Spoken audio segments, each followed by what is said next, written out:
dahil natapos na namin yung mga shorts na pinaras ni boss, meron ng panibago. Bali ito guys, sisimulan ko. Ito guys is cargo waffle. Waffle guys ang tela nito. Hello! Hello guys! Hello guys na daw, sabi ni Nilton. Hello guys! Ito naman guys yung panibagong paras naman ni boss. Hello guys! Pero ito guys, rasto lahat talaga. Pero inuna namin yung short, bali nagkamali kami. Ako pala, bali nagkamali ako ng pagkaintindi. Hindi ba?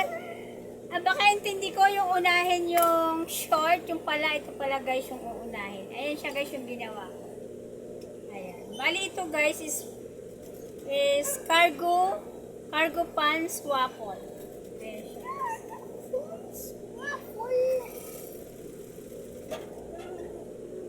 At syempre guys, iba-iba din yung mga kulay nito, pero hindi ko muna ipapakita sa inyo guys dahil hindi pa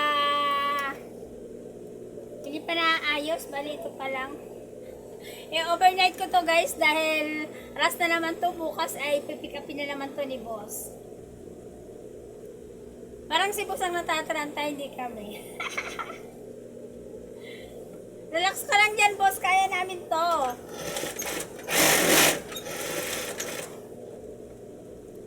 Ayan lang guys, thank you for watching. Ingat kayong lahat at mahal ko kayo. Dahil kami, sobrang busy kami dito guys. Bye bye! See you the next vlog! Bye!